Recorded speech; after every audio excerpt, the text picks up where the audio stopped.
the recording of this particular lecture also, and I'll just share my screen now so that we can move ahead to the discussion that we'll be having regarding basics in neurobiology, right? So, yeah, let me just put it to the slideshow mode and we can then pick up. Okay. So as you know, at least the people who have been attending the course and who have attended the other classes, you know that we have been discussing lectures that are based upon this particular course, that is Basics of Neurobiology. For those of you who have stumbled across this lecture as the first one, I just want to tell this to you that we have already had three lectures pertaining to this course, in which we have basically talked about the origins of neurobiology, neuroscience, how the contemporaries in the field, as well as people who had discovered the field by itself, and a lot of the characteristic organs and units in the field itself, how they stumbled upon that, how they thought of these things, how people discovered brain functionality of brain neurons, other cells, glial cells, etc., right? And how to basically manipulate the brain, etc. Right. So that covered around two lectures, after which we had actually begun with the discussion about the structural features of the brain, right? And we had not yet reached the cross organization of the brain. What we had discussed in the previous session was the kinds of cells that are present in the nervous tissue, right? We had discussed the kinds of the two distinct kinds of nervous systems, the peripheral and the central nervous systems, and subparts of the peripheral nervous system had been discussed, the autonomic, enteric, as well as the sympathetic part, right? So, apart from that, we discussed the cells of the nervous system, both the central and the peripheral, and we got to know that there are multiple kinds of neurons that are present, right, based on their functionality. There is a certain kind of classification based on their structure. There is a certain kind of classification. We went through both of them.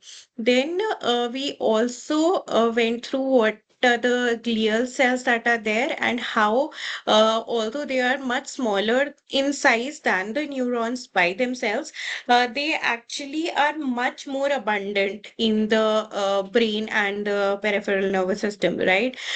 So we discussed upon what these glial cells are. There were six kinds of glial cells that we discussed, four of which are unique to the central nervous system, and two of them are present in the peripheral nervous system, right? So the ones that were unique to the peripheral nervous system were the satellite and the Schwann cells, and the ones that were present in the central nervous system were the astrocytes, the most abundant kind of glial cells, microglia, ependymal cells, and oligodendrocytes, right? And we did discuss the function of each one of them. So that is just in the previous session to this one, lecture number 3. So I urge you to go and study that lecture also, so it will give you a better understanding of the organization of these cells, right? And whenever we are talking about a system, there is some basic functioning unit of that system, and these cells were actually the basic functioning unit of the brain that we are going to discuss now, right? And the nervous system in general also. So, in today's lecture, what we are going to pick up is some of the terminologies that we had orally discussed in the previous session, but it was not given as notes in the lecture itself. So we'll begin discussing with that. Then we'll come to what is the brain exactly, what are the various regions of the brain, and how it is divided. And then we will basically study those divisions and the function of these various brain regions, right? So that is what we are going to catch upon in today's lecture, right? And we'll try to sum it up within the lecture itself. Um, yeah, so, okay. So, to begin with, as I said, we have talked about various kinds of cells, various kinds of nervous tissues, and organization of these nervous tissues, which form the nervous system. Right, eventually. So, there were certain terms with regard to collections of nervous tissues and what these collections are known as that we have gone through in the previous session, but again, we will just revise them quickly, right? So, we did study these two terms, ganglion and nucleus, right? Even last time we did study these two terms.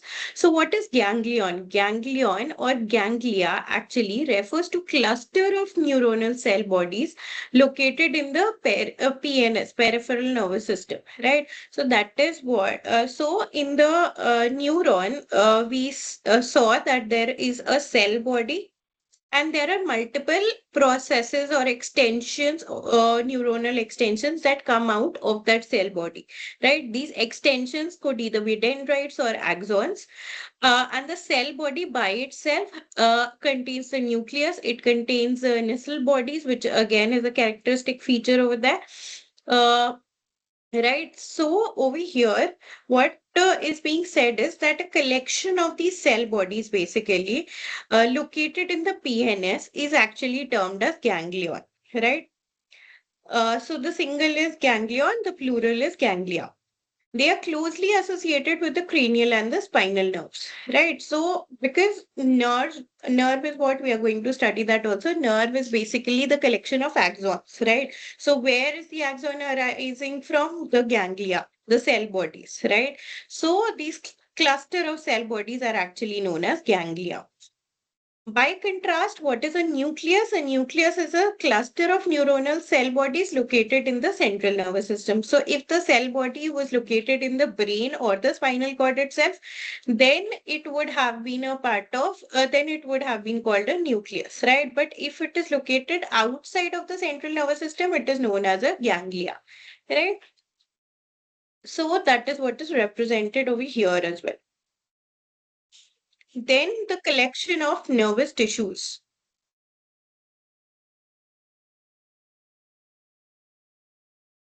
I think I have admitted. So what we were saying was that we have just discussed the what is a ganglia, what is a nucleus, right? So similar concept applies over here between a nerve and a tract, right? So this also we had discussed last time. What is a nerve? Basically, we said that if you look at a neuron, you will have a cell body, right?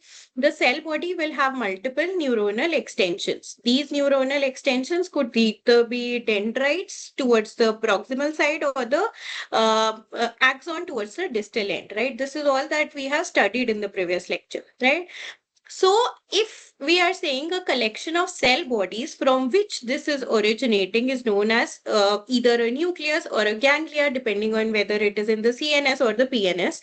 Similar is the concept for the nerve and tract also, right? So, a collection of all the axons that are coming out of the cell body. If it is in the PNS, this collection of axons is known as a nerve. If it is in the CNS, this collection of axons is known as a tract, right? And this difference you will realize very soon today when we are going to study the brain regions, right? At that time, it will really help you, this particular, no, term. So what is a nerve? It is a bundle of axons that is located in the PNS. We already spoke about that. And cranial nerves connect the brain to the periphery, whereas spinal nerves connect the spinal cord to the periphery. Now that is just an additional information that we already know, right? A tract, however, is a bundle of axons that is located in the CNS. Tracts interconnect the neurons in the brain and the spinal cord, right? So, PNS, because it was connecting periphery to brain or spinal cord, and CNS is tract because it is connecting the brain and spinal cord amongst themselves, right? So that is nerve and tract. Similarly, you have seen ganglia and nucleus also, right? Now, again, there was another terminology that we missed in the last session, which was the discussion of white matter and gray matter, right?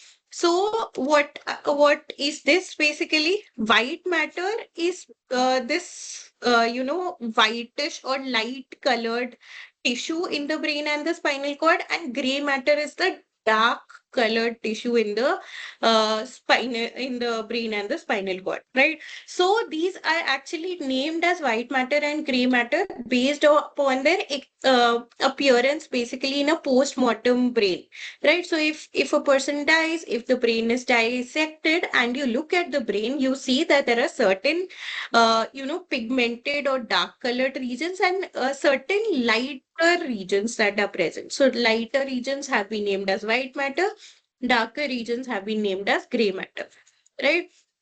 So what is white matter? It is composed primarily of myelinated axons, right? So because it has a myelin sheath around it, that is what is actually providing it a whitish appearance, right?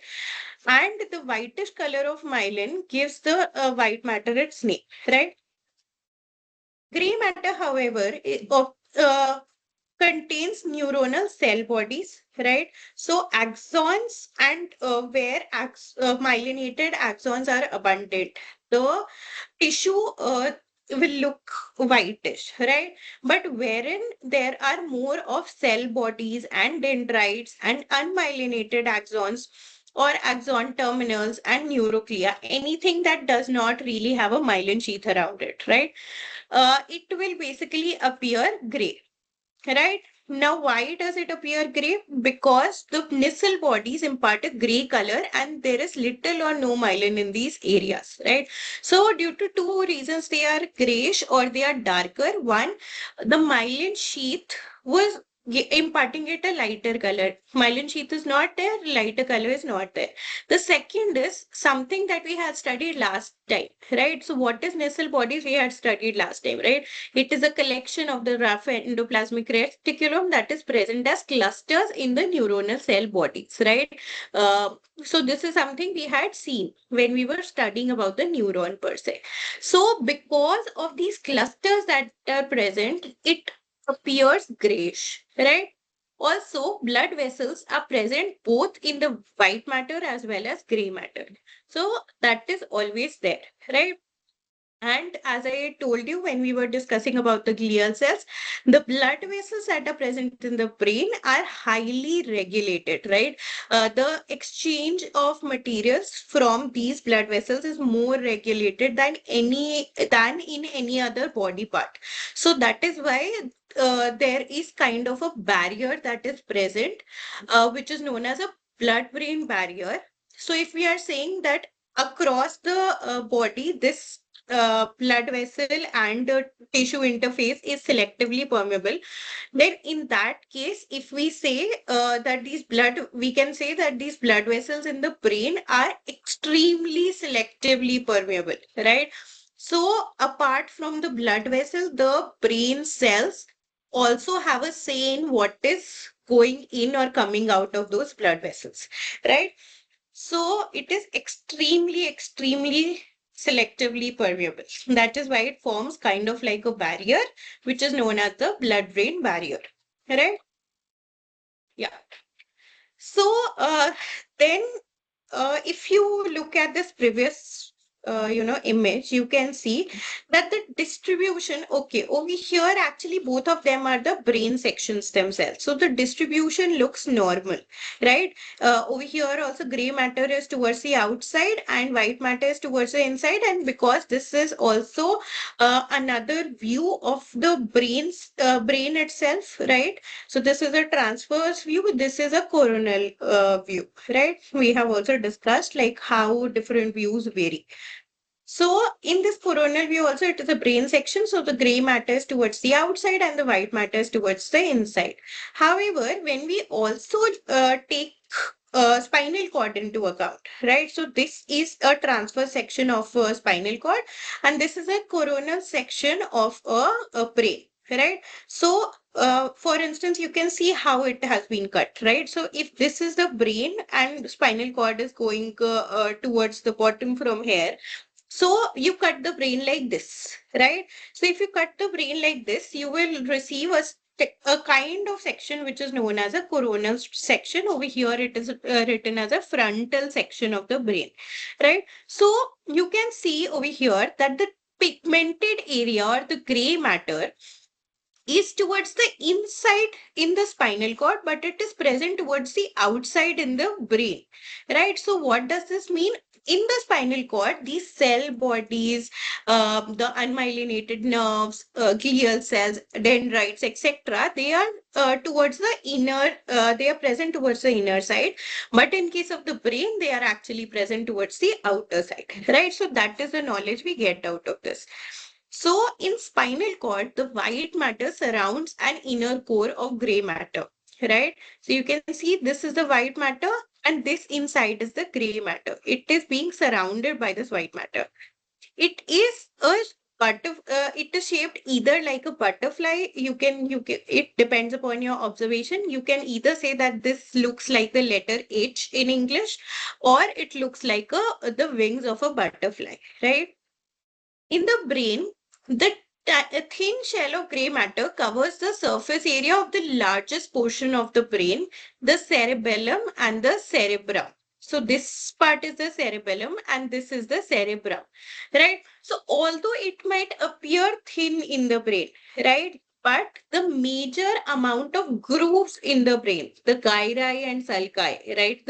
You know that our brain has a lot of grooves, right? These kind of structures that are seen, the presence of these grooves basically increases the surface area of the brain, right? And majority of these grooves are present in these two parts, the cerebrum and the cerebellum, right? So although it appears thin over here, if we take it surface area wise, it spans a huge area, right? Even in the brain. So then we can actually come on to the discussion about the parts of the brain, the different and various parts of the brain and their major functions, right? So in this particular session, like when we had been taught about the parts of the brain earlier in the school, we used to generally study the cerebrum, cerebellum, and the medulla, right? And the brainstem maybe, right? If you have studied, the nervous system in your graduation or something, you might have come across these terms. These are basically developmental terms that a few of which we are going to discuss right now. The rest, if it is important, we will take it in the session that has to do with discussion about the development of the brain, right? So we will not delve into details about these terms right now, right? But what we will see is the broad division of the brain, right? And this broad division of the brain varies a little from what we have studied, maybe in our class 11th or 12th. So it is not just the cerebellum, cerebrum, and the medulla and the brainstem, but there are multiple other brain areas also that are present, right? So the we will broadly divide it into these four regions, and further these four regions contain all these other parts that we will talk about, right? So these four major parts of the adult brain include this brain stem, right? Brain stem is the portion at the uh, uh, most ventral side of the brain, right? Wherein okay, this will be the ventral side. Yeah, it is towards the posterior ventral side of the brain, wherein the brain will actually finally go and form a spinal cord. So it is that region, right? So over here in this illustration also you can see this is the brainstem, right? Apart from brainstem, there is cerebellum. There is cerebrum over here, and there is diencephalon over here, right? So this diencephalon will contain certain organs, certain parts of the brain. Cerebellum might contain certain parts of the brain. Brainstem is divided into certain parts, right? Similar is for the cerebrum. So that we is what we are mainly going to focus in today's lecture, right? So when we talk about the brain stem, it is continuous with the spinal cord, right? So that is what I was saying. This is the brain. This is probably like at the back side of your brain, uh, from where the neck is basically joining the head, right?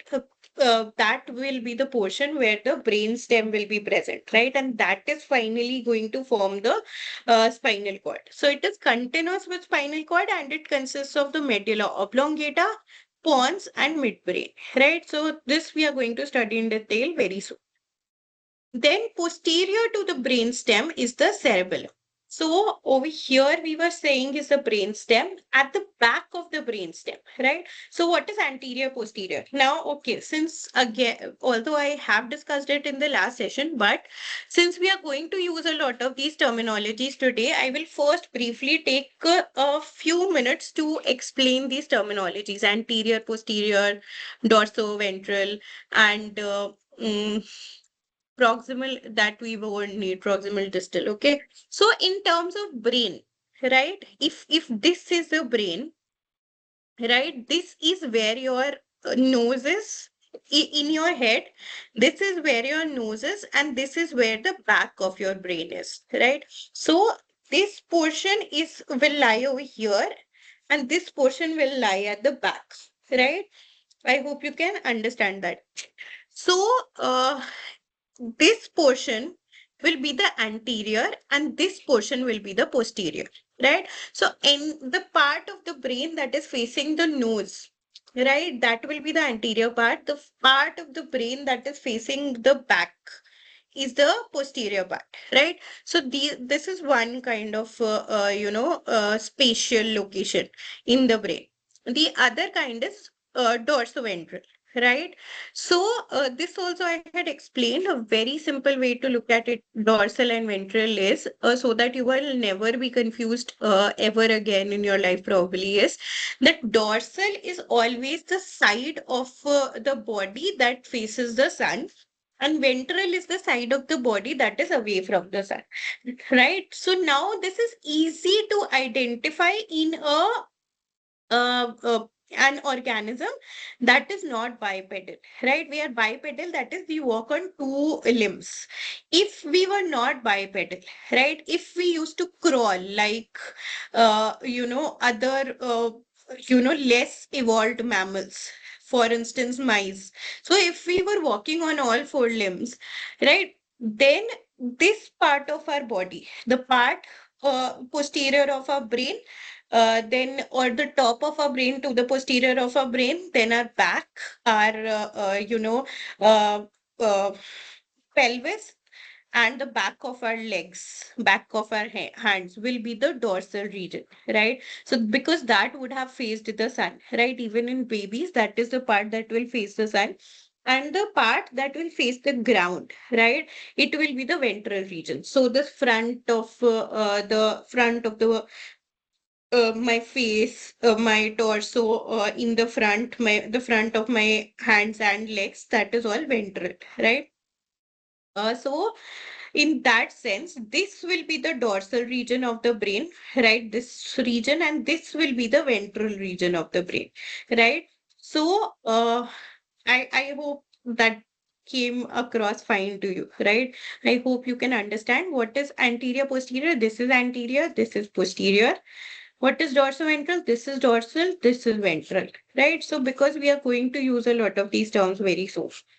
So, for instance, posterior to the brainstem is the cerebellum, right? So that means that if we are talking about our head, the brainstem is over here towards the front end, and behind that, posterior to that, is the cerebellum, right? Is what is being said over here. So you can see that also over here in this figure, right? So if this is your nose, this is the brain area towards the nose. Brain stem is closer towards the nose, and cerebellum is closer towards the back side of the brain, right? So superior to the brain stem is the diencephalon, which consists of the hypothalamus, thalamus, and epithalamus, right? So superior means anything that is above something, inferior is anything that is below something, right? So superior to this is diencephalon. Now, what does this diencephalon contain? It contains three major organ sub parts of the brain. They are basically named as thalamus, hypothalamus, and epithalamus, right? We are going to study them also in detail. Supported on the diencephalon and the brainstem is the cerebrum, right? So it is like the cerebrum is placed on top of these regions. That is why it is being said like this. And the cerebrum is actually the largest part of the brain, right? That we can see by this representation itself. You can see, right, how big an area it covers. So it is the largest part of the brain. So, if you want to, revise what we have just read, uh, and this is actually another plane of viewing the brain, the sagittal plane, right? So this is a sagittal view of the brain. Again, just for reference, I have already told this, but I can see some new faces or I can read some new names in the class today.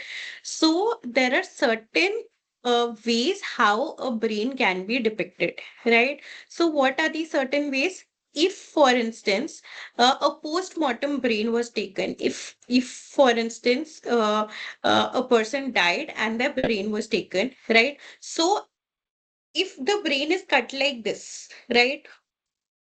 Like if my brain is placed like this and it is cut in this direction, right? So you will receive the kind of, structure that we saw when we were discussing about gray matter and white matter, and that will be the coronal cut, right? Cut like this to the brain, right? If they cut the brain in this direction, right? So the knife went like this. So what will be that be? That will be the the horizontal section of the brain, right? So they will cut it like this, right? And there is a third way to cut. So one way was this, one way was this. Sorry, right? One way was this perpendicular to my head. One way was this perpendicular to my nose, my eyes, my face, right? And the third way is basically perpendicular in that y-axis to the brain, right? So this is another way of cutting the brain, right? So if this is a brain, you will cut it like this, right? So that is this plane, which is sagittal plane, right? So what is a sagittal plane will basically cut the brain into two equal halves, the right hemisphere and the left hemisphere. It will cut it into those two halves, right? So we know that these hemispheres are identical, right?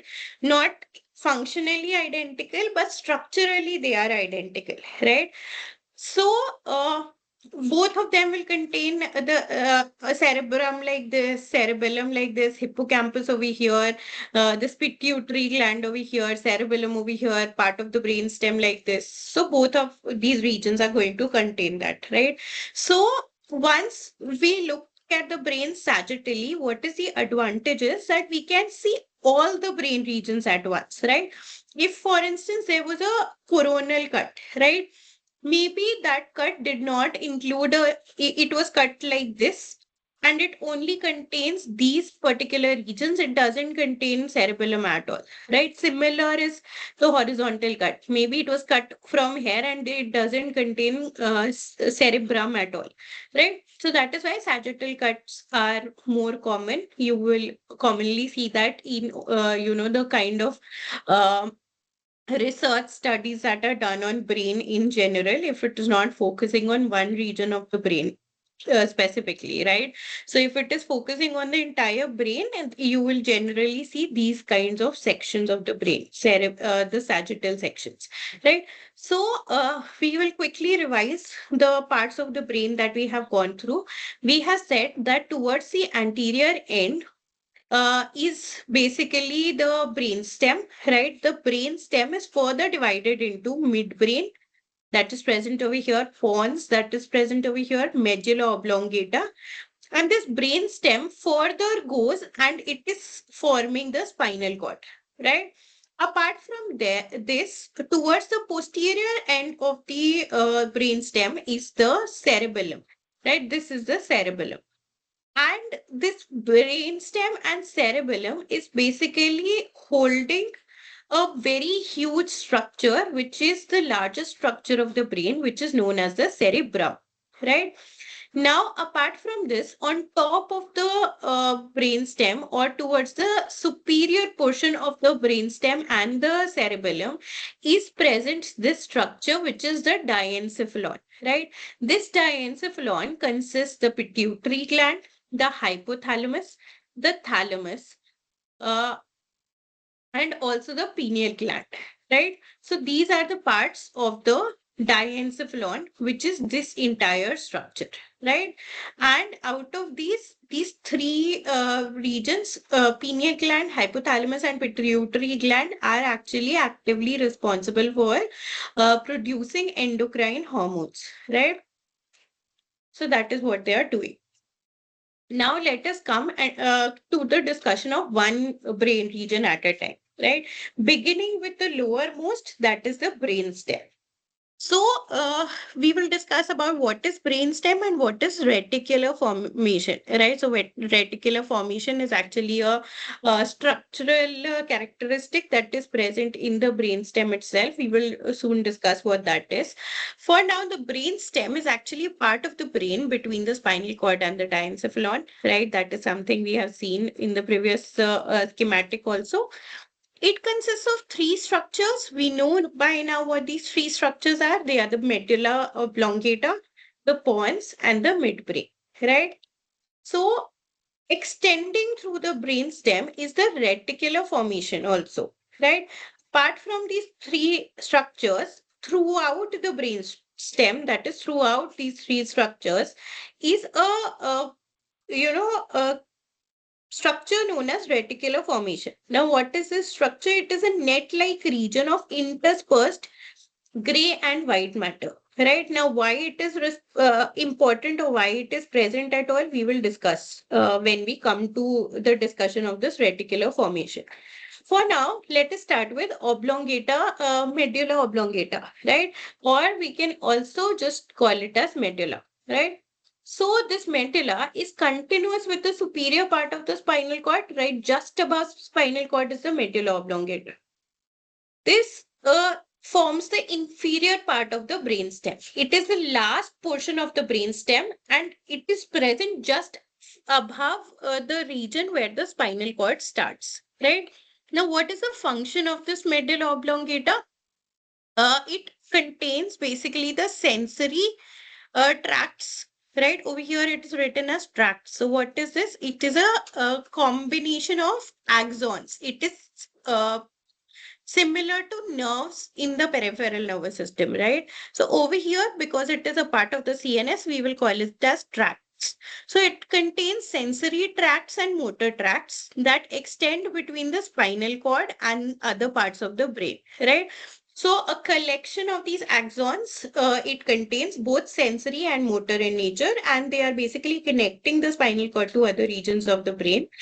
Uh, if we look at the at a transverse section of this medulla oblongata, as in a section, if we cut it like this, right, horizontally from the middle, what we will see is a structure that looks like this, right?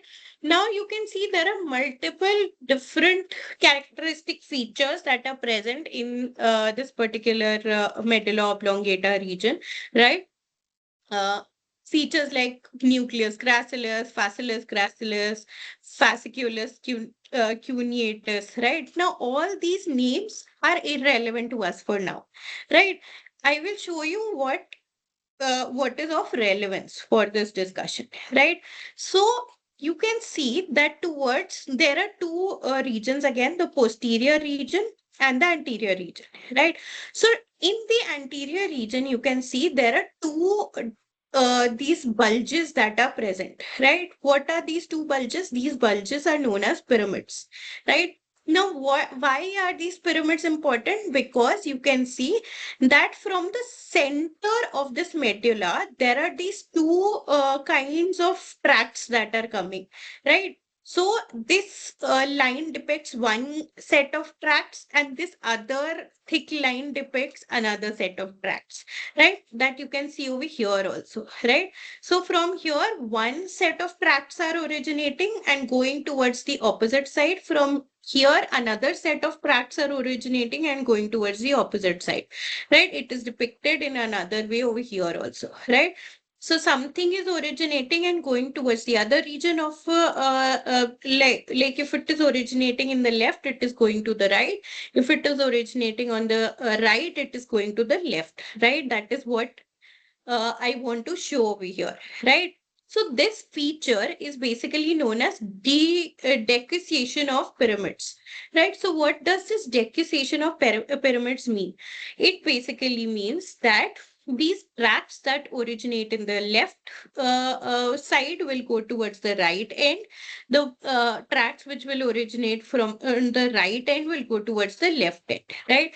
Now, why we are studying this particular feature in detail is because it is one of the reasons that our body is responsible for one hemisphere of our brain is responsible for controlling the opposite side of our body, right? You might have heard this, that people who if there is a stroke in the left part of your brain, then there will probably be some facial defects in the some drooping of the eye, the facial muscle, or some problem in moving the hand of the right part of your body. If the stroke is towards in the right part of your brain, similar features will be experienced in the left part of your body, the face, the arms, the legs, etc. Right? So this is the reason these decussation of pyramids that takes place in the brainstem regions, not just in the medulla oblongata, but also in other brainstem regions, is the is the sole reason of this, difference of hemisphere and body organ control occurring, right? So I hope that is clear to you. I hope I was able to convey that. So if at all there is any problem in the middle, you can always raise your hand or turn your mic on, and you can ask cross question. I will be more than happy to answer, right? Yeah. So that is what is this decussation of pyramids, right? So this is how the left part of the brain is controlling the right part of your body, right part of the brain is controlling the left part of your body, right? So, apart from this, medulla oblongata also contains several nuclei, right? So, we were talking about tracts for now. Tracts are what? They are a bundle of axons, right?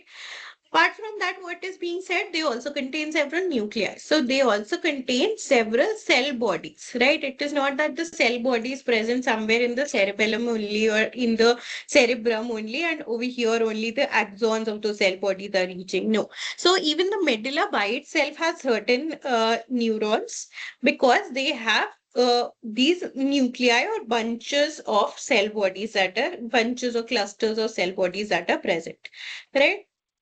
So some of these nuclei control vital body functions. Examples of the nuclei in medulla that regulate vital activities include the cardiovascular center and the medullary rhythmicity center.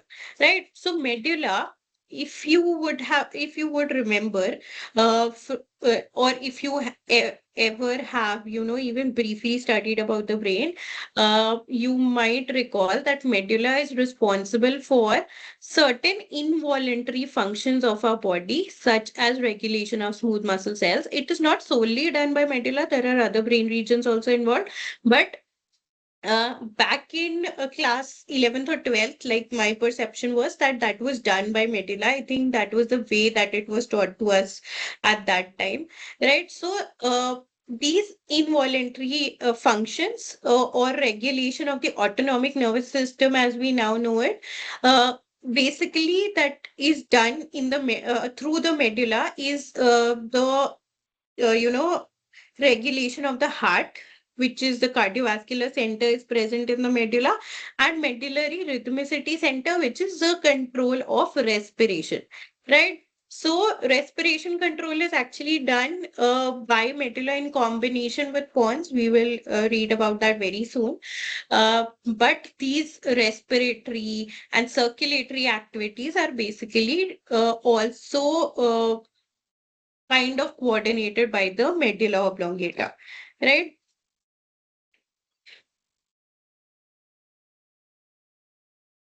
Besides this,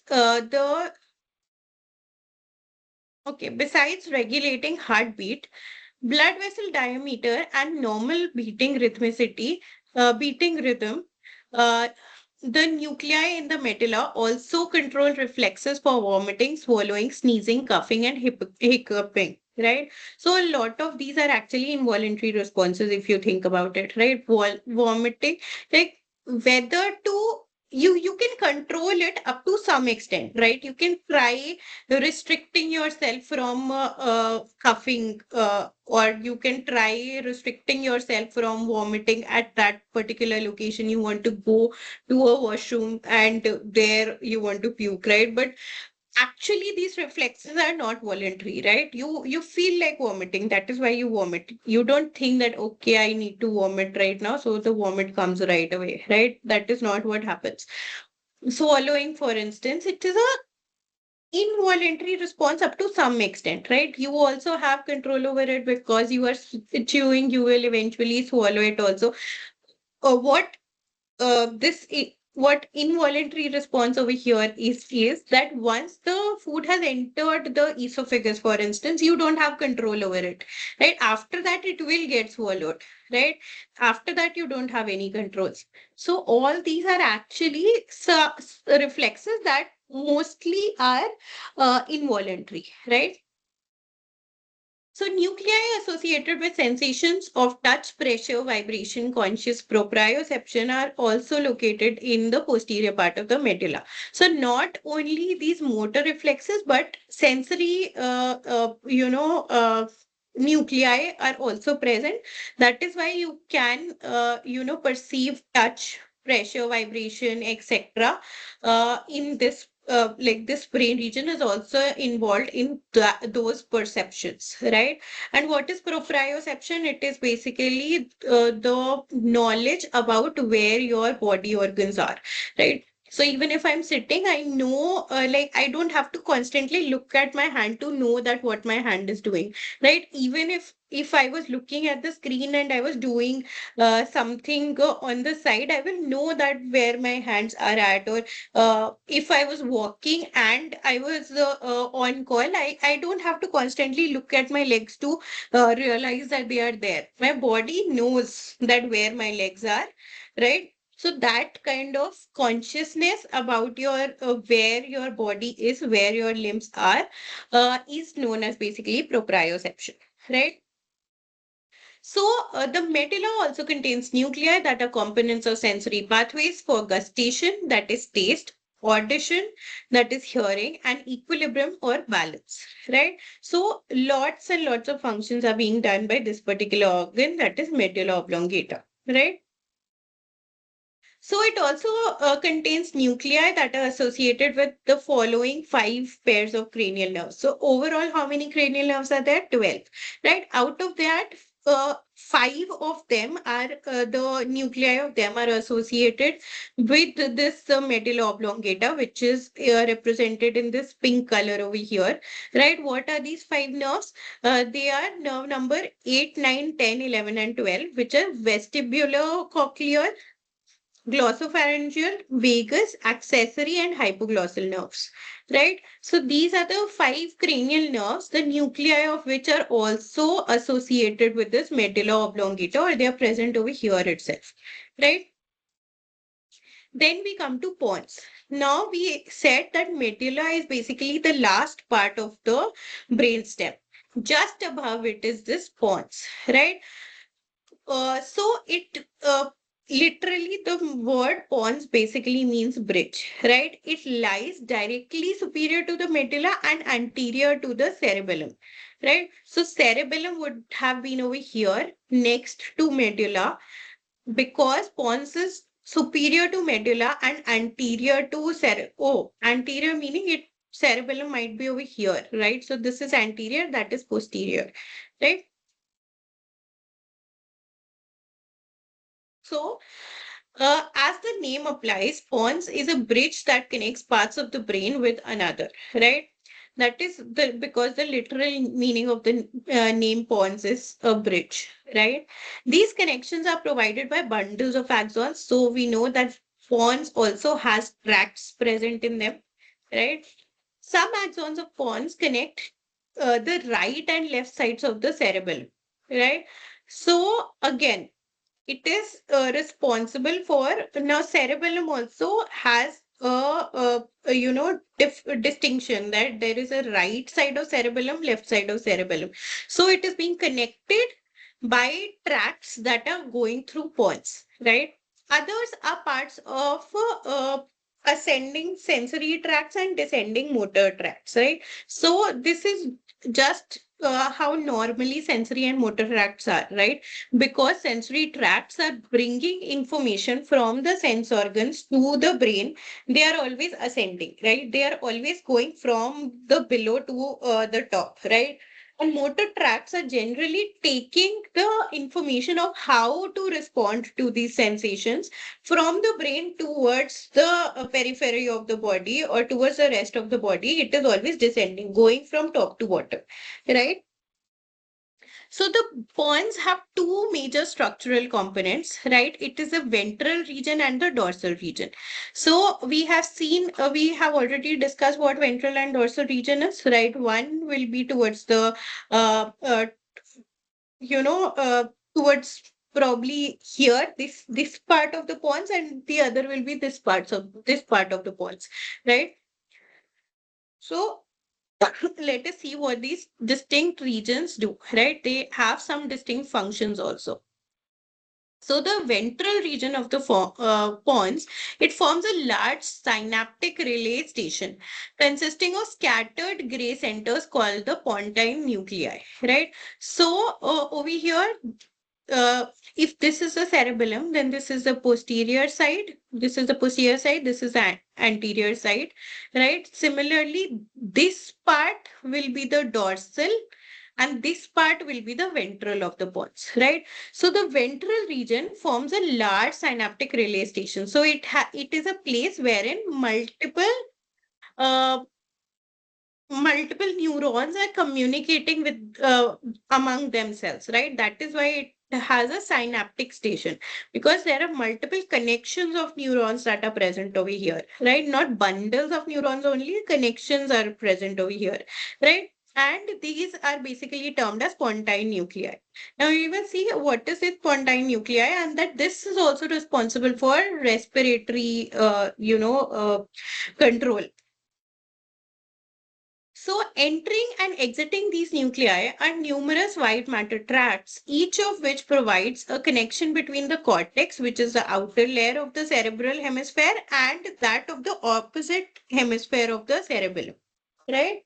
So, over here again, what we see is if there are nuclei, there are bound to be axons coming out of those nuclei, right? So, there are white matter tracts, which is clusters of these axons that are present. And what are they doing? They are basically over here in pons, they are connecting, for instance, the right side of the brain to the left cerebellum and the left side of the cortex to the right cerebellum, right? So that is what they are doing over here. This complex circuitry plays an essential role in coordinating and maximizing the efficiency of voluntary motor output through the body, right? So there is some role to that also. The dorsal region of the pons, this one towards this end, is more like the other regions of the brainstem, like the medulla and the midbrain. In what sense is it like that? It contains the ascending and descending tracts along with the nuclei of the cranial nerves, right? So Naturally, ascending and descending tracts means what? Something that is going into and out of the brain, right? Now, this brain stem is definitely going to come in the middle of that, right? Because this is the only connection between the spinal cord and the brain.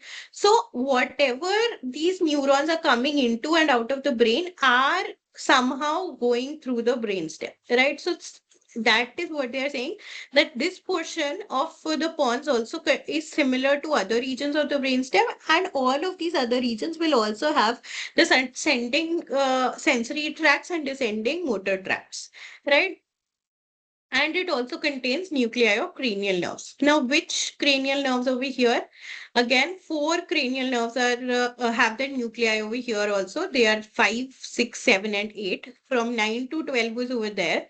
And this is 5 to 8, right? So trigeminal abducens, sorry, facial vestibulocochlear nerves have their vestibulo had over there also, right? So that was 8 to 12 actually. So part of vestibulocochlear nerve or nuclei are also present over here in pons, right? Also, within the pon is the pontine respiratory group. So we did study that there is something known as pontine nucleus over here. Now, this is actually a respiratory group, right? Together with the medullary respiratory center, this pontine respiratory group also helps to control breathing, right? Then we come to the midbrain, right? So this is the top most region of this brainstem. So this midbrain or mesencephalon extends from the pons to the diencephalon. Just above this, this is the final region or the topmost region of the brainstem. Now above this is actually the diencephalon, that is thalamus, hypothalamus, epithalamus, all those structures, right? So that is the span that it has from pons to the diencephalon. Right, like the metal and pons, it also contains both nuclei and tracts, right? So both bundles of cell bodies as well as those bundles of axons are present over here as well. The anterior part of midbrain, right, that is away from the cerebellum. So this part of the midbrain contains paired bundles of axons known as cerebral peduncles, right? So they are known as cerebral peduncles and they have a characteristic feature that they are always paired. So two axons at a time are always present, right?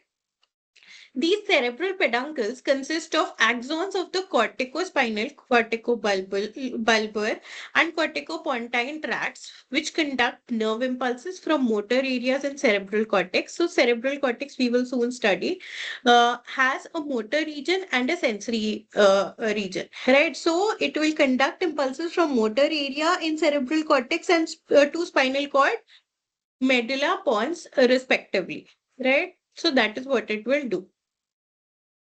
The posterior part of the midbrain, right? So this was the anterior part and this is the posterior part. Posterior part is closer to the cerebellum, right? So this posterior part of midbrain is known as tectum, right? Over here you can see this is known as tectum. It contains four rounded elevations. So this tectum contains four rounded elevations. Over here, anterior part used to be called as peduncle, and this is known as tectum, and it has some elevations that are present, right? Now, the two superior elevations that are there, that is these, I suppose, right?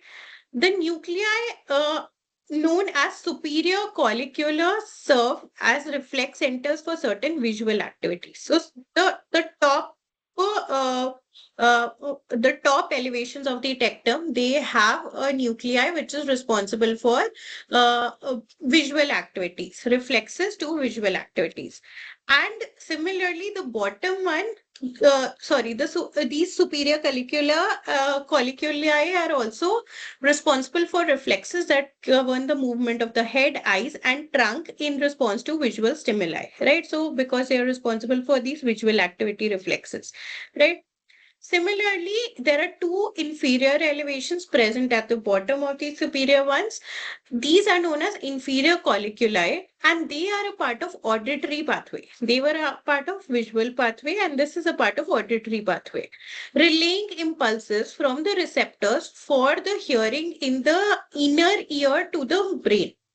Right? So that is what they do. The inferior villi. They are responsible for auditory pathway.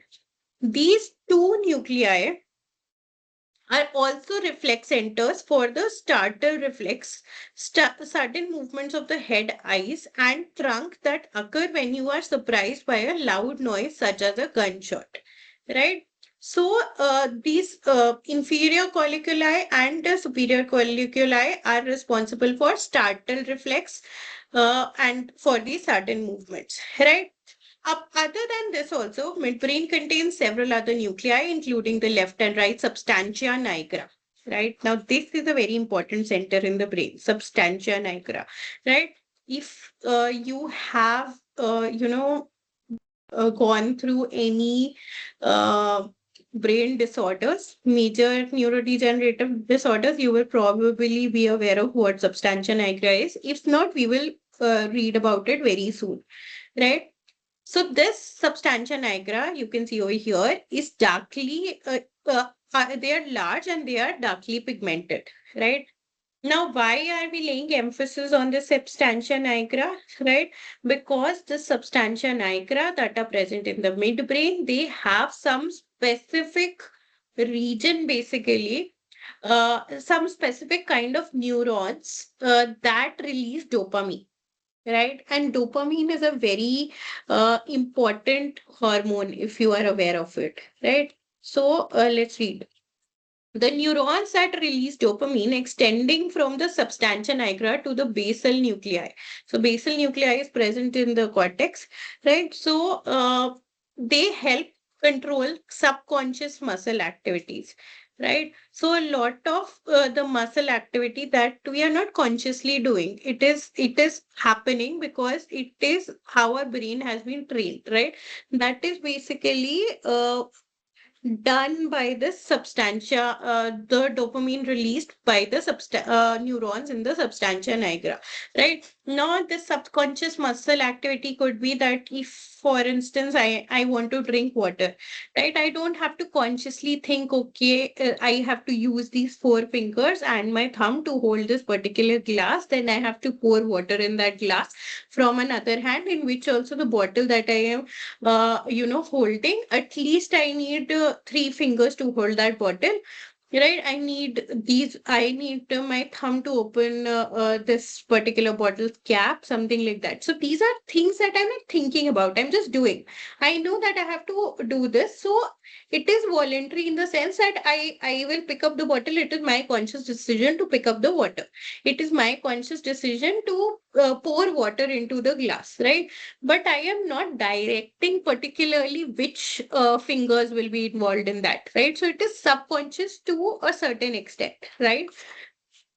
So that is being controlled by the substantia nigra region, right? So if, for instance, there is some problem in these neurons or this particular neurotransmitter, that is dopamine, is not being released, there will be motor deficits, right? There will be functional defects in this subconscious muscle activities that are done, right? And that is what is happening in a very commonly occurring neurodegenerative disorder, which is known as Parkinson's disease, right? So Parkinson disease, there is a degeneration of the neurons in the substantia nigra region, right? Because of which there's a deficiency of dopamine. And one of the treatment strategies that is, used for this Parkinson is the use of the use of a compound L-DOPA, which is basically a substrate for the formation of dopamine, right? So from the beginning, it doesn't need to be formed. Even if a few neurons are left alive, they will be able to quickly form dopamine from this, substrate L-DOPA. So, yeah, that is why the substantia nigra region I have stressed a lot upon. because it is actually implicated in one of the major disorders of the brain, which is the Parkinson's disease, right? So also present are the left and the right red nuclei, right? So this is the red nucleus. You can see they look reddish due to their rich blood supply and an iron containing pigment in their neuronal cell bodies. So they have a rich blood supply over here, due to which they are actually looking like this. Axons from the cerebellum and the cerebral cortex form synapses in the red nuclei, which help control muscular movements. Again, this part is also responsible for controlling muscular movements, right? Again, it is a point where cerebellum and cortex are basically interacting with one another. So that is why synapses are actually present over here. Then, even in midbrain, there are two kinds of cranial nerves that they are associated with. They are nerve number 3 and 4, which are oculomotor nerves and trochlear nerves, right? So they are basically associated with these midbrain regions, right? Okay. Then we are almost at the end of this first part, that is the brainstem and reticular formation. If you remember, was the heading, right? So brainstem consisted of three major subdivisions that we have discussed. They were the medulla, the pons, and the medulla, the pons, and this final one, midbrain, right? So now we come on to a discussion about reticular formation. So there also we had read that it is basically a mesh-like network of the gray and the white matter. Right over here, let's see what that means. So in addition to the well-defined nuclei that are already described, much of the brain stem consists of small clusters of neuronal cell bodies, that is the gray matter, and interspersed among small bundles of myelinated axons, which is white matter. Right. So the broad region where white matter and gray matter exhibit a net-like arrangement is known as a reticular formation. So that is what this area is. Right. So you can see that it is almost present across this brainstem, right? Across pons, medulla, and a little bit of midbrain also. This reticular formation is actually present, right? And you can see over here, there are these other areas that are listed, the cerebral cortex, thalamus, cerebellum, and these regions, right? So why are we saying that, why are we reading about it is, and what are these arrows representing is basically this reticular activating system, or RAS, projections into the cerebral cortex. So it probably has a role that that affects the cerebellum, the function of the cerebellum, and the function of the cerebral cortex, thalamus, etc. Right? So that is what this is showing, a sagittal section through brain spinal cord showing the reticular formation, right? And this reticular activating system projections are also shown over here, right? Uh, so just keep this in mind that there is a reticular formation that is spanning across the brain stem, and this is receiving some input from two centers, the visual impulses from eye and auditory and equilibrium impulses from the ears, and based on that they are sending projections to the other areas of the brain, such as cerebellum, thalamus, and cerebral cortex, right? So just remember this. This is going to be the gist of what we are going to read now, right? So this reticular formation, the ascending portion of the reticular formation is called the reticular activating system, right? So portion of reticular formation that is going towards the brain is the reticular activating system. It consists of sensory axons that project to the cerebral cortex both directly and through the thalamus. So either it will directly go to cerebral cortex, or through thalamus it will go to cerebral cortex, right? So what are these? These are sensory projections. Why? Because this reticular formation is getting sensory input from the eyes, that is visual input, and auditory and equilibrium impulses from the ears, right? That is why it is taking it to the brain.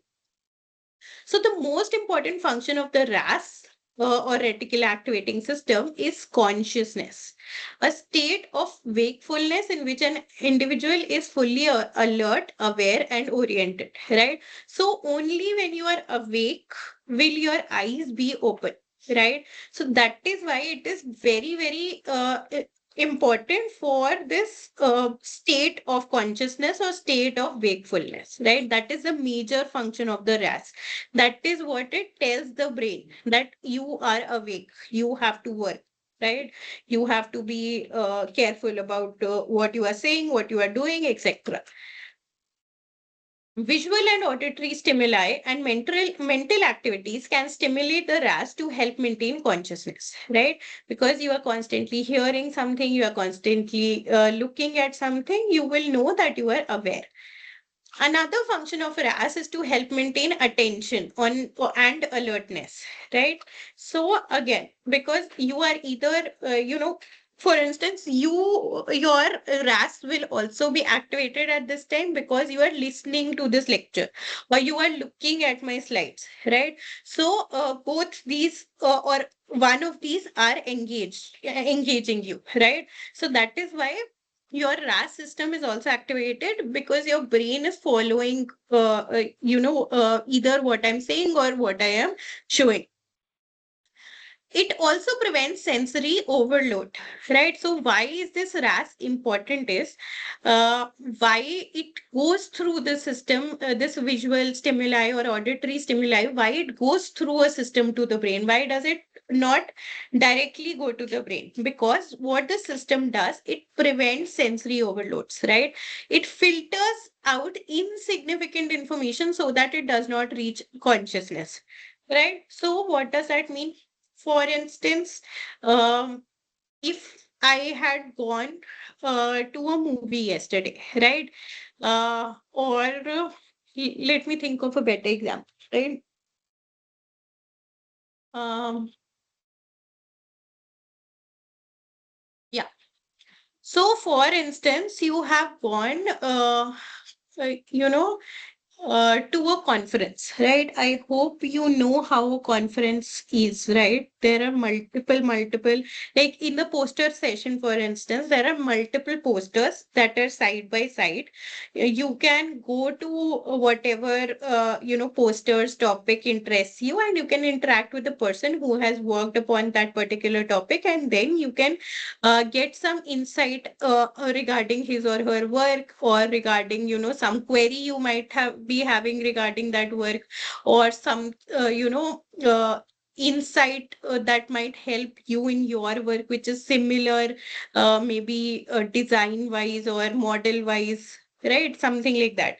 So if you're going to such a place, there are say 80 posters and you want to just look at five, right? So once you go to poster number one that you want to look at, there are also people, there will be that one person who will be talking to you regarding their poster. There will be other people talking to yet other people regarding their posters, right? So it is not that your eyes cannot see the other things, or your ears cannot hear the other noises, right? Everything is heard, everything is seen, right? Whatever is in the range of your vision and range of the auditory signal being received, it can be seen and it can be heard. But whatever information is going to your brain is only the one that is the person, that is with the person that you are interacting with, right? And the poster that you want to look at, right? That is the only signal that is going to the brain. Even in the background, if there are voices that are in your range of hearing, right? Your RAS will be the one that will out this, unnecessary auditory input because it knows this is the one that needs to be put to the brain so that my brain can understand and respond to the information that is being given to me. Like this other information I can hear, but I don't need that information, so I will not send it to the brain. Right? It is functioning in that regard. So, inactivation of the RAS produces sleep, a state of partial consciousness from which an individual can be aroused. Right? So, if our RAS is not active, we are probably sleeping. But if our RAS is damaged, it results in coma, a state of unconsciousness from which an individual cannot be aroused, right? If this progresses to a point that, the RAS is so damaged that you cannot even, the cardiovascular tracts and the respiratory tracts, if they are also affected, right? Then a person will simply die, right? Also, because inactivation of RAS produces sleep, and RAS is basically what is causing alertness, awakeness, arousal, right? So, while sleep, and it gets input from only two sensory organs, right? That could either be auditory stimulus or it could be visual stimulus. While we are sleeping, our visual stimulus is definitely not available, right? We set an alarm because that will give us an auditory stimulus. If we get a call, we wake up because we are getting an auditory stimulus, right? So our RAS is getting activated. So because RAS is responsible for this consciousness, alertness, awakeness, etc., what happens is that in these incidences that you might have come across, especially during winters that just went by, if for instance there was a fire and smoke, or people die of carbon monoxide poisoning. So sometimes what people do in extreme winters is that they will burn something in the room itself so that it will give warmth, something like coal or something, right? And they will shut the windows such that the cold air should not come in. What will happen is that the carbon monoxide will start getting accumulated. There is no ventilation, and it will basically cut off our respiration. Because that is something that we cannot extract oxygen out. Our body will not get oxygen, and we will eventually die. Right now, in those cases, people usually die in their sleep. Right? Why? Because it does not have any auditory information, even if there is smoke.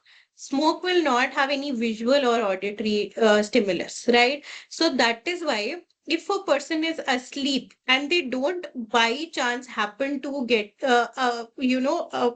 awaken, they will not awaken because that stimulus is missing. The kind of stimulus that might have awoken them is missing in that sense, right? That is why most of the deaths that occur due to smoke, etc., uh, that happen when a person is asleep, right? Because they don't have the ability to judge any other kind of sensory information at that time, right?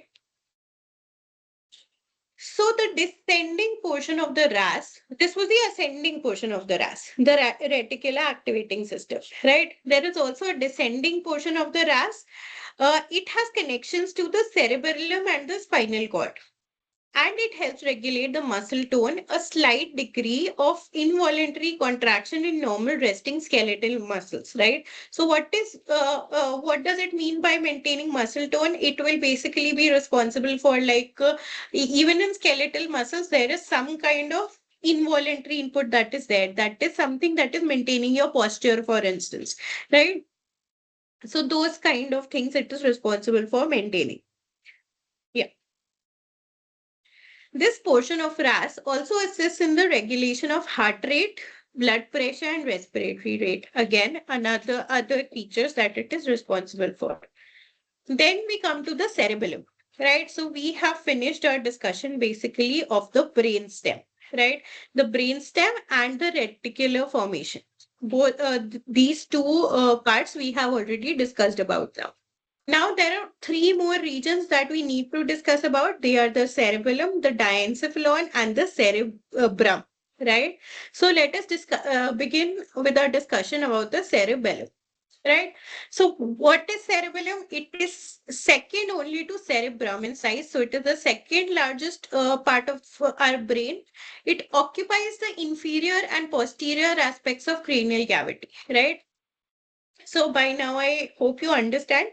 It is inferior to the cerebrum and it is posterior as in it is towards the back side of the head, right? So, like the cerebrum, the cerebellum has highly folded surface, right? You can see there is a lot of folds that are present over here in cerebrum. Similarly, even in cerebellum, you can see a lot of folds are present. In fact, it looks like there are, finer folds over here in cerebellum. Right? Why is this present? Because it greatly increases the surface area of its outer gray matter cortex, allowing for greater number of neurons to be present over here, right? Although it is much smaller than the cerebrum itself, it also contains many neurons, right? So that is why this higher surface area is required for so that there is space for those neurons to basically come and sit, right?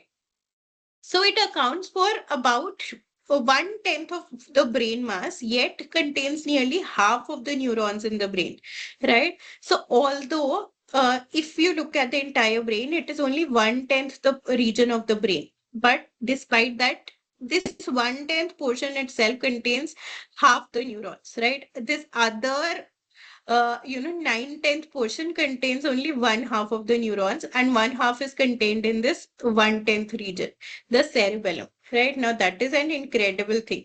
Right? That is why it looks like the folds are also so narrow and so, fine folds, so that the surface area might be even more. Right? The cerebellum is posterior to the medulla and the points. We know that, and it is inferior to portion of the cerebrum. We have also discussed that already, right? Now, okay, we can discuss about cerebellum. Just give me a short break for water, right?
Yes. Thanks for waiting. I think my screen is shared. I'll just change the layout. Yeah. Okay. So in the cerebellum again, there will be some subdivisions in the structure, or the structure of the entire cerebellum is not going to be uniform, right? So there will be some differences that are present. So, or some distinctions that are present. So what is it? The central constricted area of the cerebellum is known as a vermis, right? That means literally a worm. And the lateral wings or lobes are the cerebellar hemispheres. So this area is what they are calling as the worm or the vermis, right? And these wing-like areas are the cerebellar hemispheres, right? Each hemisphere consists of lobes separated by deep and distinct fissures, right? Now we have still not discussed the cerebrum. over there, actually, the distinction between the sulcus, gyrus, fissures, etc. come. Right. So for now, what I can say is fissures are basically the deeper grooves that are present. Right. So, like there are grooves wherein these folds are going inside. They are known as grooves, right? So those grooves, if they are very deep, they are known as fissures, right? So every hemisphere consists of lobes separated by deep and distinct fissures. The anterior lobe and posterior lobe govern subconscious aspects of skeletal muscle movement, right? Again, I have already told you what are the subconscious aspects of skeletal muscle movement, right? So that is also controlled by the cerebellum over here. Right. So there are some redundant functions in the brain, right? And they come in very handy, especially if there is some injury to the brain. So the flocculonodular lobe on the inferior flocculonodular lobe on the inferior surface contributes to the equilibrium and the balance, right? So this particular lobe is being talked about. The you know what is this blue colored portion? So there is this anterior lobe in red color, posterior lobe in green color. These are responsible for these involuntary subconscious muscle movements. And then there is this flocculonodular lobe, which is in blue color, which is responsible for equilibrium and balance, right? So probably it might be receiving signal from the ear, right? Inner ear is responsible for balance, right?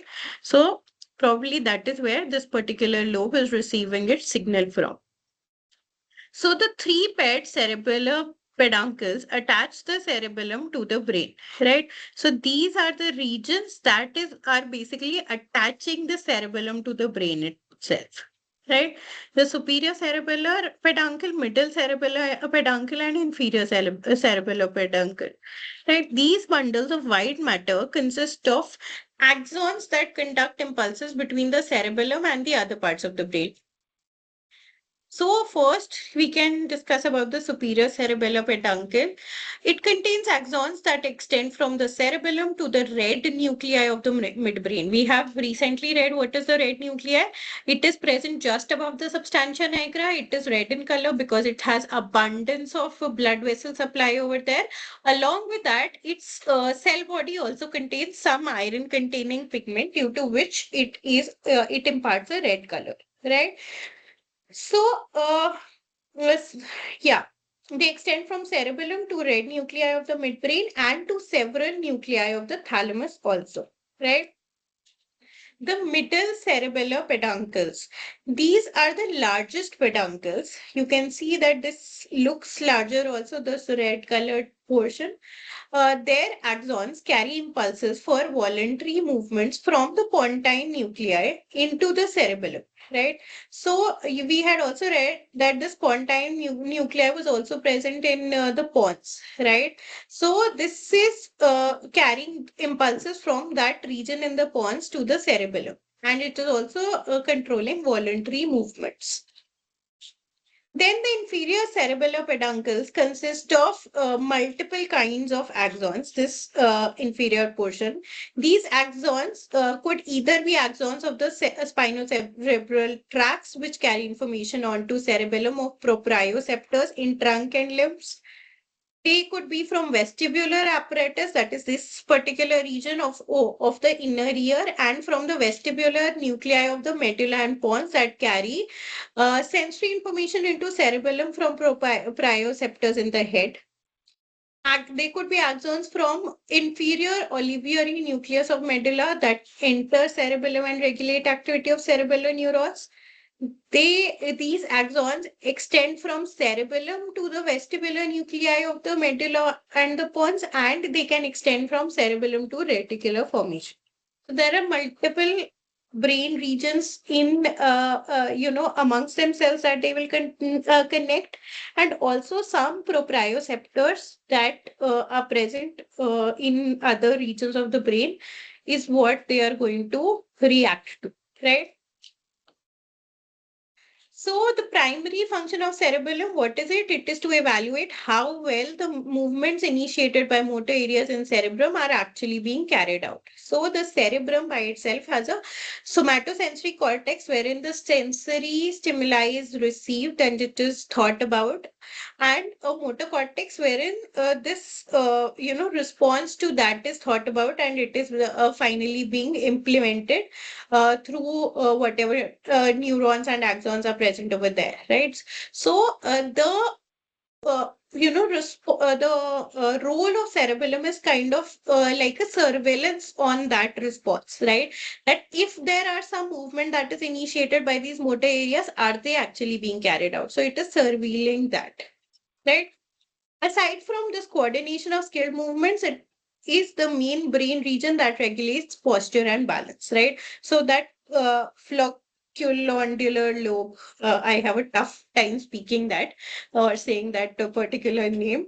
So that is responsible for equilibrium and balance, I told you, right?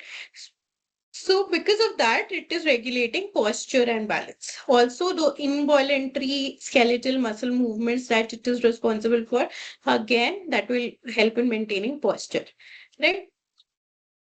So the presence of reciprocal connections between cerebellum and association areas of the cerebral cortex suggests that cerebellum may also have non-motor functions such as cognition and language processing, right? So it is possible. It has not been completely justified. Oh, no, actually, there have been, as far as I read, there were uh, I think I have included MRI and PET imaging have basically supported this hypothesis.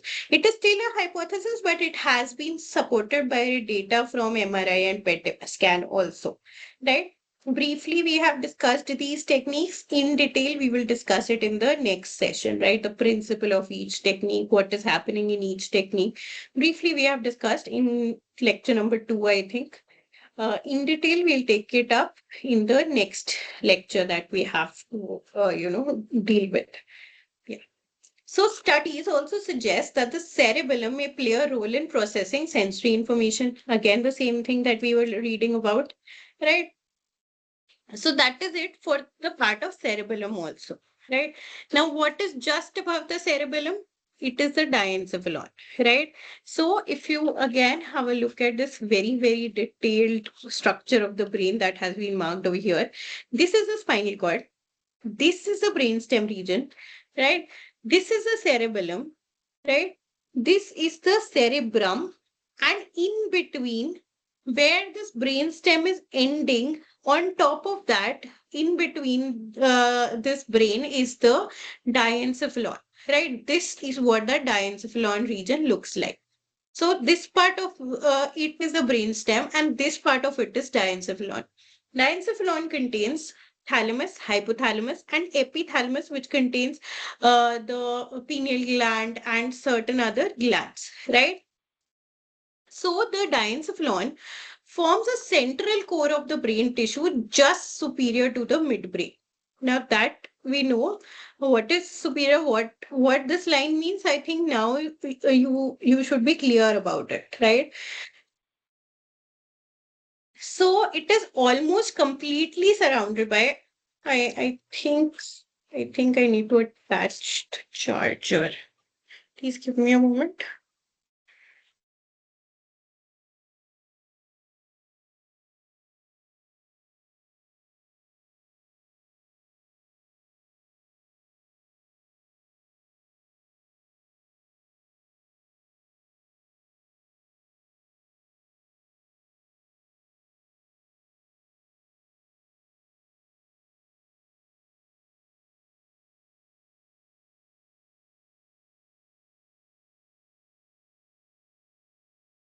I'm unable to change the layout.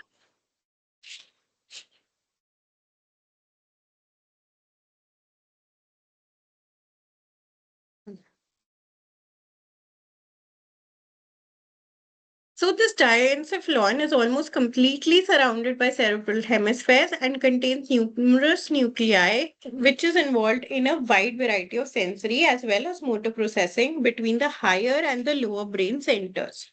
Right? So it is present midway, right? That we can see itself, right? And it again contains both sensory as well as motor nuclei regions, right? Okay. So the diencephalon extends from the brainstem to the cerebrum and surrounds the third ventricle, right? It includes the thalamus, hypothalamus, and epithalamus. So, before we move on, because there is some part of this which is the circumventricular organ, I want to clarify what these ventricles are, right? So we know what is brain, what is the brain stem, and we know what is the cerebrum, right? That we have talked about just today, right? Cerebrum is that largest part of the brain, this part, and the brain stem is this part, right?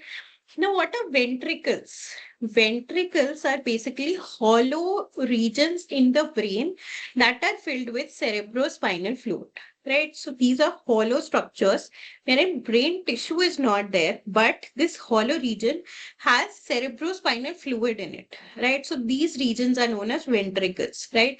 So third number ventricle in the brain is the third ventricle, right? So this is basically surrounding the third ventricle. Diencephalon is surrounding the third ventricle. It includes thalamus, hypothalamus, epithalamus, which we are aware of, right?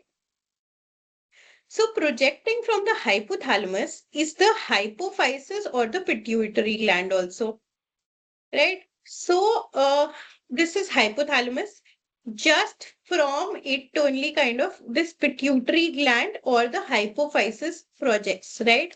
So if you have studied the endocrine system at all, you will know that a lot of endocrine hormones are actually secreted by these two glands, these two regions, which is hypothalamus and pituitary gland, right? Pituitary gland mainly secretes all these, and hypothalamus mainly secretes the hormones that activate hormones that are there in the pituitary gland or elsewhere in the body. Activating hormones are secreted over there, right? So portions of the diencephalon in the wall of the third ventricle are called the circumventricular organs, right? So that is why we discuss what is the third ventricle, right? And there is something known as circumventricular organs that are present around these ventricles. Okay. So let us discuss about thalamus first, right? So there are three main portions: thalamus, hypothalamus, and then the epithalamus. So in case of thalamus, what is there? It makes about 80% of diencephalon, right? It is a big organ. It is making up about 80% of the diencephalon. It consists of paired oval masses of gray matter, right? It contains oval masses of gray matter organized into nuclei with interspersed tracts of white matter. So a lot of gray matter is present over here, right? Now, what does this gray matter do? Let's read about that also.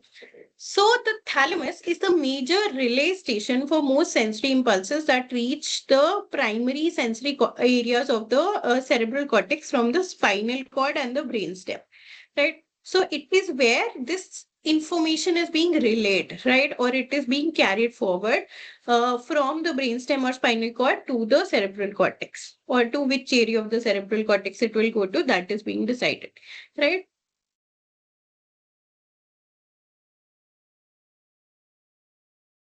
So the thalamus contributes to motor functions mainly by transmitting information from the cerebellum and basal nuclei to the primary motor area of the cerebral cortex. Now, along with sensory information, it is also responsible for these uh, motor responses, right? It also relays nerve impulses between different areas of the cerebrum and plays a role in the maintenance of consciousness, right? So it is also responsible for maintaining consciousness. When we talk about hypothalamus, however, now this is a small portion, right? If you think about it, diencephalon itself was a smaller region. Out of that, 80% of the diencephalon was thalamus only. Hypothalamus is an even smaller region, right? But just look at what are the plethora of functions this hypothalamus does, right? It is a very, very important organ again. and it does so many functions, right? So what does it do? It is a small part of the diencephalon located inferior to the thalamus, that is below it, right? The hypothalamus controls many body activities and is one of the major regulators of homeostasis, right? That is one of its major function, that it regulates homeostasis. What does that mean? That it regulates the body temperature and other, homeostatic phenomena of the body. So if, for instance, you are uh, in a cold environment, your body will start shivering so that you generate heat, so that your body temperature normalizes. If you are at a hot, climate, you will start sweating so that your body can cool and so that it can revert to homeostasis. So all that mechanism is controlled over here by hypothalamus, right? Sensory impulses related to both the somatic and visceral senses arrive at the hypothalamus, as do impulses from receptors for vision, taste, and smell. Right? Other receptors within hypothalamus itself continually monitor osmotic pressure, blood glucose level, certain hormone concentrations, and the temperature of the blood. Right? So not only the temperature related homeostasis, but homeostasis related to blood glucose level, or what is the condition of hormone concentrations in the blood, what is the osmotic pressure that is there in the blood. All these things are being monitored basically by the hypothalamus, right? That is why it is maintaining homeostasis. It has several very important connections with pituitary gland and produces a variety of hormones. Now, that is also something we know about, right? Even when we have studied the endocrine function, maybe long back, even then we read about this function of the hypothalamus, right? Important functions of hypothalamus include the control of ANS, the autonomic nervous system, such as, if for instance there is some higher blood glucose level, so your liver needs to function, right? So it will control that function through ANS. If, for instance, your blood pressure is too high, right? Although the kidney is responsible for that, but your heart beating might also be responsible for that, right? So that heart, the respiration control, the heart rate control is also done uh, in the brain through hypothalamus, right? Then production of hormones is one important function of the hypothalamus. Then it also regulates emotional and behavioral patterns. Also, because why does it have this emotional behavioral patterns? Because it has a limbic system over here, right? Then it regulates eating and drinking, right? How? Because it has the hunger center, the thirst center, the satiety center that will satiate you after eating. All these things, centers are also present over here in the hypothalamus itself. It controls the body temperature. I told you how it does that, and it is also responsible for regulation of the circadian rhythm and states of consciousness, right? So all these uh, homeostatic mechanisms in general are being looked after by the hypothalamus. Then we talk about the epithalamus, right? So you can see this portion is the epithalamus. Now, it is a smaller region which is superior to and posterior to the thalamus, right? And it consists of pineal gland and habenular nuclei, right? So what are these two? The pineal gland is about the size of a pea and it protrudes from the posterior midline of the third ventricle, right? Now, what does this pineal gland does? It is basically associated with melatonin. So, this pineal gland is a part of endocrine system because it secretes the hormone melatonin, right? And what does melatonin does? It is liberated during darkness. It is more abundantly secreted in when it is dark outside. So, it is believed that it promotes sleepiness, right?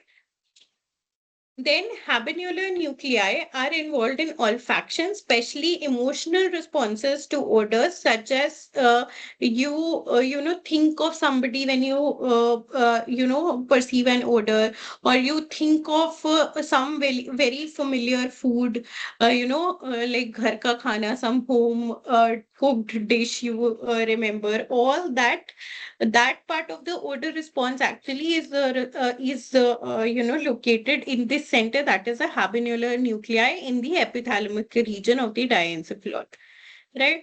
Then the final, portion of the diencephalon that we will discuss is the circumventricular organs, right? And we will see why the circumventricular organ discussion is important, right? Because they have a very unique feature that you will read in this line itself. So these are parts of diencephalon which are called circumventricular organs because they lie in the wall of the third ventricle. Now that was okay.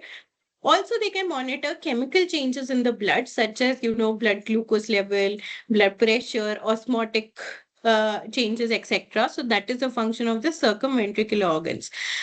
How they can monitor? Because they lack a blood-brain barrier.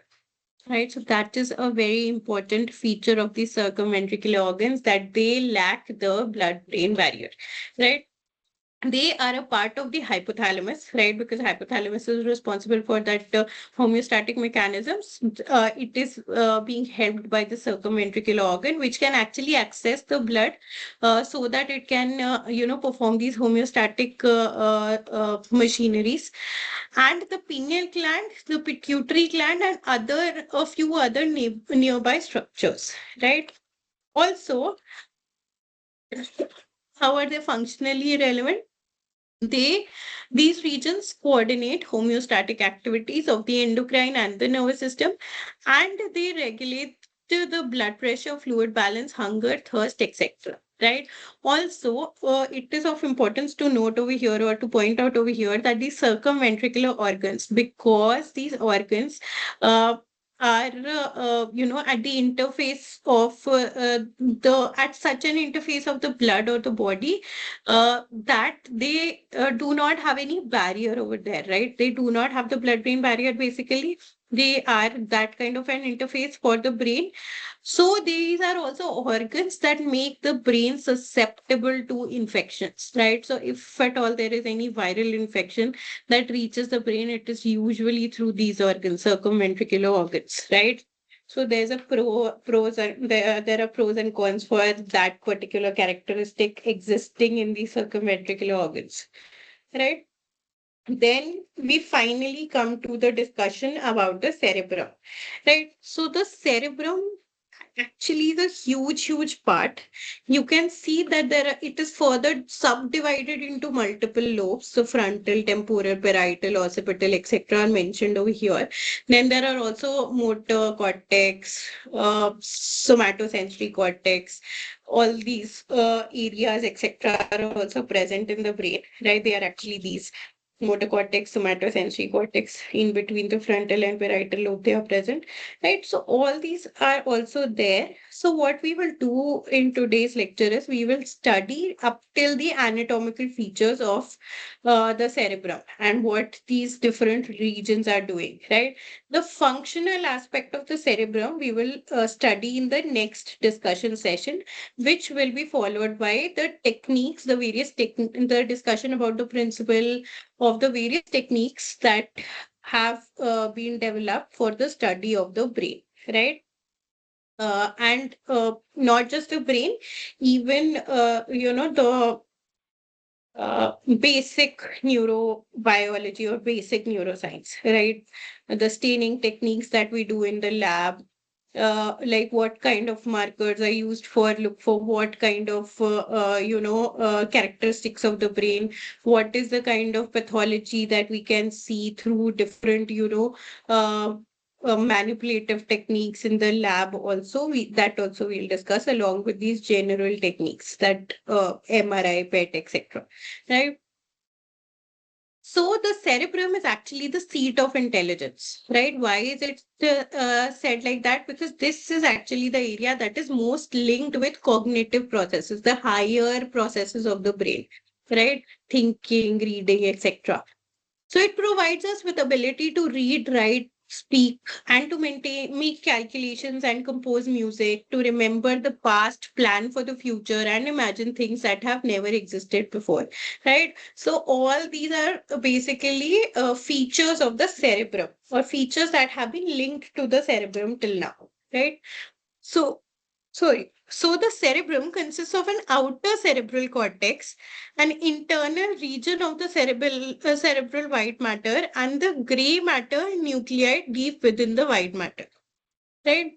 So, if we talk about the cerebral cortex, this thin this thin outer portion is actually the cerebral cortex, this gray colored region that you can see over here. So, it is a region of gray matter that forms the outer rim of the cerebrum. As you can see, it is only 2 to 4 millimeter thick, so it is very thin. The cerebral cortex contains billions of neurons arranged in layers, right?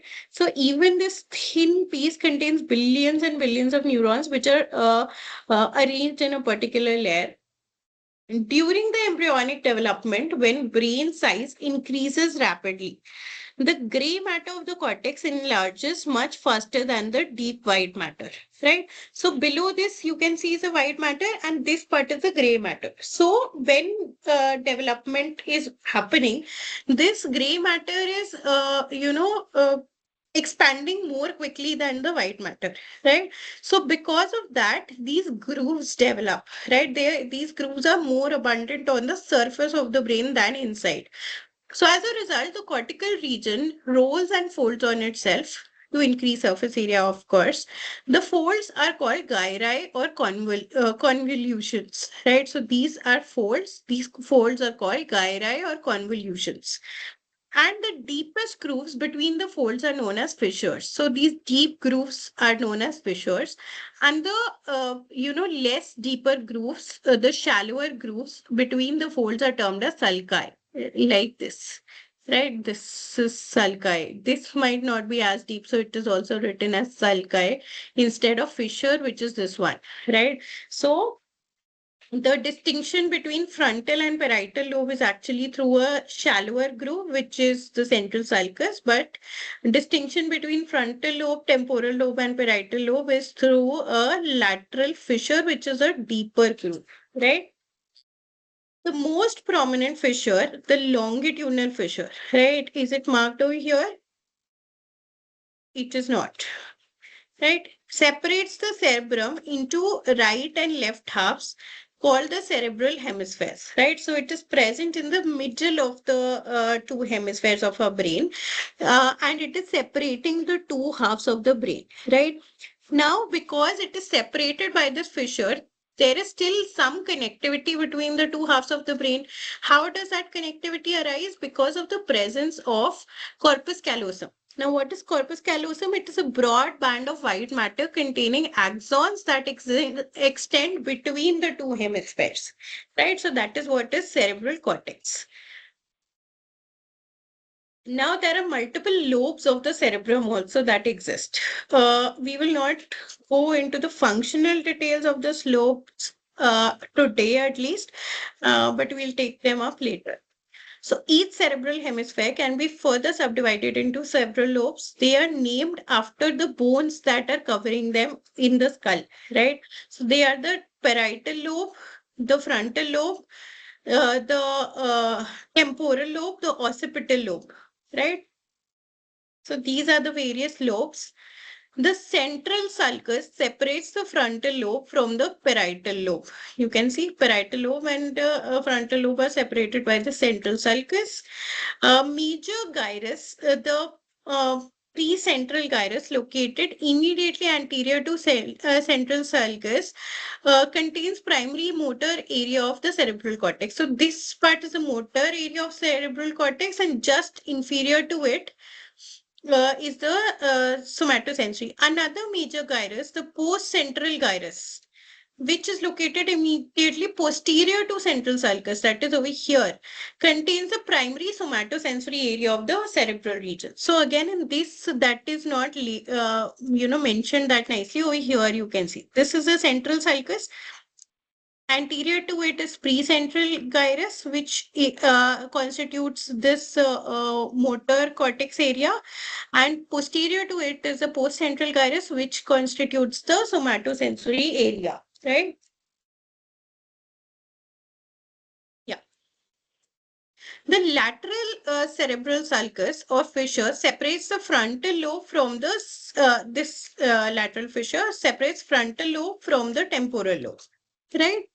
The parieto-occipital sulcus. So this is parietal lobe, this is occipital lobe. So parieto-occipital sulcus will be over here. Separates the parietal lobe from the occipital lobe, right? As the name suggests. The fifth part of the cerebrum is also present. It is known as insula and it cannot be seen at the surface of the brain because it lies within the lateral cerebral sulcus, right? Within this, it is lying deep into the parietal and frontal and temporal lobes, right? So this is not visible when we look at the brain from the outside, right? So this is just for revision of what we have said about the cerebrum, right? And the gyrus and sulcus, right? So this fold is known as gyrus. This fold, this shallow groove is known as sulcus and the major a deeper groove is known as fissure, right? And the outer layer, which is gray matter, is the cerebral cortex. The inner white matter layer is the cerebral white matter, right? Then you can see this longitudinal fissure, which was not shown over there. This is what is separating the right half of the brain from the left half of the brain, right? And there is corpus callosum that is present over here, which is a connection of axons from this hemisphere to this hemisphere and vice versa, right? And there are these three lobes. When we look at the brain from the top, we can see these three lobes: frontal lobe, parietal lobe, and occipital lobe. Below this, if we look at the brain from a bottom view, we will be able to see a temporal lobe also, right? So this is the temporal lobe. It is present towards inferior to all these other three lobes, right? So this is another view of the brain that you can see. Apart from this, this is a summary of the function of the principal parts of the brain that we have gone through today, right? You can, go through it again sometime. This is for that reference. Yeah. So with that, we can come to the end of this particular session. As I said, we have some functional aspects that we do need to discuss, especially regarding this cerebrum and the lobes of the cerebral cortex, right? That we will be doing that is what we will be beginning off with in the upcoming session, followed by the various techniques that are used to study the brain, right? So since origin, that session took around 2 lectures. Every other session is delayed by almost one lecture than what we had planned originally in the flyer. But we'll try to cover up sometime in the middle. We'll see if that is possible. Otherwise, I'll extend, the entire series to one lecture extra, right? So, having said that, that is it from my end. Thank you so much for attending the session. I hope you understood. If at all there is any query, please let me know, or a suggestion. That is also most welcome. Another thing that I have on my list, but I have not been able to do is I have the recorded sessions for the previous 3 lectures also, and I will upload them very soon. So that is something that is already on my list. So I'll upload it. I'll share the link with you guys on the Google Groups itself, right? Or through email. I have all your email IDs, so that I'll do. Apart from that, if there is any other query or suggestion or comment, you may please, speak up. I will just end the recording.